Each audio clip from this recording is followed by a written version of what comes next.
I was born into wealth, servants, food, comfort, everything provided. And then overnight, I lost it all.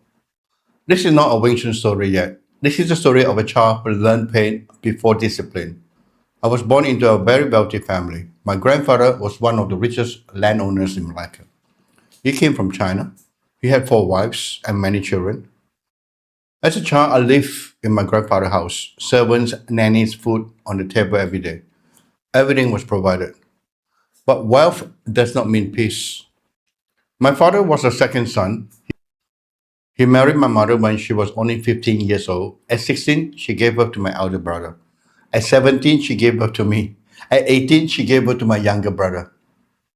She was still a child herself. One day, I still don't fully understand how or why my mother suddenly took me and my younger brother and left my grandfather's house. Later in life, I found out the truth. My father wanted to bring his mistress home and remarry. My mother refused. There was a big fight. My grandfather threw my mother out. She tried to come back and claim her children. But my grandfather said the eldest must stay with the family. The second and third could go. So my mother took me and my younger brother and we left everything behind. From that day, my life changed completely. We lived with different aunties and uncles, different houses, different rules, never truly belongs anywhere. My mother became a single mother. And in those days, people treated single mothers very badly. At night, I slept on the floor, and every night I saw my mother crying, quietly, powerless, ashamed, even though she did nothing wrong. As a child, I didn't understand adult problems, but I understand suffering. I was a curious child, adventurous. I love fish. One day, I climbed into a neighbor's house and took one goldfish, just one. A few days later, they noticed the fish was missing. My auntie searched the house and found the goldfish in my room. She was furious, not because of the fish, but because she lost face. She beat me with a cane, held my hand again and again. I was about 8 or 9 years old. I cried the whole day. I couldn't stop crying. When my mother came back and found out, she was devastated. But she couldn't defend me. If she argued, we would be thrown out, and we had nowhere to go. I was then forced to kneel in front of my great grandfather's altar and apologize for bringing shame to the family. 5 minutes of beating felt like 5 hours. Even though I'm in my 70s, I still remember the pain. I never stole again in my life. I don't know if that lesson was good or bad, but it shaped me. I learned fear, obedience, endurance, and silence. And I learned something else very early. Life is unfair, and nobody is coming to save you. By the time I was 17, I decided to leave school. I went to Singapore and tried to join the Air Force. I failed the test. They offered me another path, but I refused. I had already made my decision. I will leave everything behind and I will go to England, not for comfort, but for survival. That was my childhood before England. When I arrived in England, I had no money, no safety net, and nowhere home. If I live or die, nobody would know. This is where Wing Chun stopped being theory and becomes a survivor. When I arrived in England, the first people I went to see were my auntie and my uncle. My auntie was my mother's younger sister. She was married to an English soldier, Uncle Blackmore. They took me in, they were kind to me. They looked after me. I told them I'd come to England to study to improve my education and English, and that I needed to find a small job to support myself. I was only 18. So my first job was apple picking. The work was brutal. The whole day, back breaking labor. And at the end, I earned £2. That was it. My cousin Vernon came with me. He gave up. I gave up too. Reality arrived very quickly. For about 3 months, I stayed in army barracks with my uncle and auntie. And then I made a decision. I will go back to London, I will study, and I will work. Whatever job I could find. I work in kitchens, long hours, low pay, no complaints. I rented a small room alone. In the 70s, there are no easy communication, no mobile phones, no internet. Calling from England to Malaysia was almost impossible. I lost contact with my mom for nearly 20 years. I was completely on my own. Whether I live or die in England, that was my responsibility alone. I was already a martial arts fanatic. I knew one thing clearly: if I stop training, I lose myself. So one day in London, Chinatown, I saw a man doing tea out downstairs in a restaurant kitchen. That man was Lee Sing, my future seafood. For 2 years, I tried to persuade him to teach me. I was not from Hong Kong, I was from Malaysia. To them, I was an outsider. But I still go to the restaurant, I help in the restaurant, I work hard, I never complain. Eventually, my seafood saw something in me, a young man who was brave and sincere. He accepted me. That was where I truly began Wing Chun again. Training was not easy. Some days he taught me, some days he ignored me completely. Trust was given, then taken away. One day someone came to challenge the school. None of the senior students stood up. I did. We exchanged punches. I got hit in the face several times. Eventually, I knocked him down. But my seafood was furious, not because I lost or win, but because I got hit. Stopped teaching me for nearly 2 years. Still, every day I went to the restaurant. I said hello, I show respect. He ignored me. I didn't leave. One day there was trouble in the restaurant. I mean, we get a lot of trouble in the restaurant. A lot of people go to eat and doesn't pay. A man refused to pay as usual. He tried to attack my seafood. I stepped in. I defended him. I restrained the man and put him on the floor. My seafood looked at me. That day, something changed. He began teaching me again. Not fully trusting me yet, but opening the door.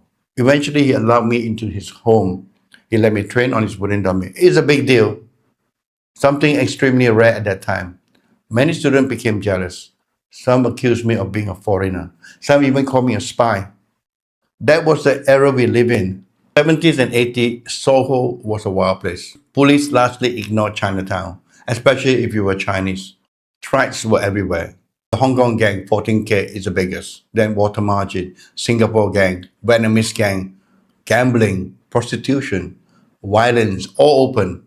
You had to be tough.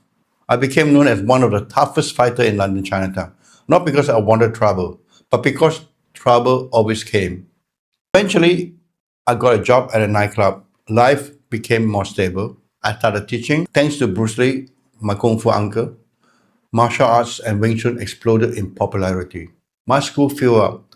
Financially, life improved. One night, someone hit my knees with a baseball bat. I thought my life was finished. I went to my sifu. He placed his hand on my knee, slowly massaged, stretched. The pain eased. At the time, nobody understood energy or chi, but I did not forget. I later persuaded him to teach me energy hands, and when he agreed, the real works began. I have to go under the cold waterfall, go to nature training every day, breathing, hands waving, even day and night. I was obsessed, all while studying, all while working, all while surviving. After 20 years, communication improved. I finally reconnected with my mother. She had married, her new husband took care of her. She had a home. For the first time, I felt peace for her. England forged me, Wing Chun shaped me. From the age of 32 to 50, I had everything people dream of: a family, success, respect. But what nobody tells you is how success can quietly destroy you. Those years were my golden age. I was married, I have six wonderful children, I had a good wife, strong, capable, amazing. From the outside, life looks perfect, but behind the scenes, the pressure was enormous. I was a one man band. I provided the house, the education, the food, the future. We moved to Bromley, a middle class area with good schools, because I wanted my children to have opportunities I never had. That meant huge expenses. So I worked constantly, shop, business, teaching, flying worldwide for seminars. There were no rest. The more I worked, the less I was home. And the more I was away, the more tension grew. When I came back, there was silence, misunderstanding, anger. My wife was exhausted. My children were crying. I was told I was not a father because I was never there. And slowly something painful happened. I stopped wanting to go home. Not because I didn't love my family, but because home had become a place of conflict. One night after another big argument, in the middle of the night, I was thrown out. Soon after we separated, and then everything collapsed. During the financial crash, it hit me. My businesses collapsed. My stocks disappeared. My properties were gone. I lost almost everything. But I still had to support my family. I was nearly penniless, yet still responsible for 6 lives, plus my ex-wife. The only thing that saved me, kept me alive was Wing Chun. My school was small, but my students trusted me. Some overseas school invited me to teach, just enough money to survive. Those years were the worst 12 years of my life. I suffered in silence. I lowered my prices. I swallowed my pride. Many students left me. Some say I wasn't teaching properly. Some say I wasn't teaching properly anymore. It was a dark time. Eventually, I decided to divorce. To save money, to make sure my children were fed and housed, I slept in my car. For years, nobody knew. I endured it quietly because my duty as a father did not end. I thought I had already survived the worst years of my life. I was wrong. Now, at 71 years old, I'm not here to fight anyone. I'm here to preserve something before it is lost. Wing Chun didn't just teach me how to fight, it taught me how to live. After everything I have lived through childhood loss, migrations, violence, verbally abuse, racially abuse, success, failure, illness, loneliness, I understand why I'm still here. I believe I have a responsibility not to prove myself, not to be famous, not to argue about styles, but to preserve ancient properly and to communicate it truthfully to the next generation. For many years, I watched students learn Wing Chun from Chinese masters. The intention was good, but something was always lost. Why? Language, culture, interpretation. Chinese culture and Western culture are very different. When language is translated word for word, meaning disappear. What the Chinese master feel is not always what the Western student understand. That gap creates confusion, ego, dogma style, worship, and eventually misunderstanding.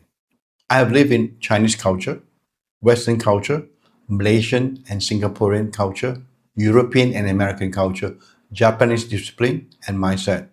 I understand how each culture thinks, not just how they speak. That allows me to do one thing, create a common language.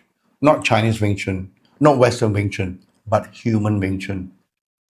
What Wing Chun really gave me, Wing Chun gave me financial survival, emotional strength, mental clarity, physical health, resilience when everything collapsed. It helps me through.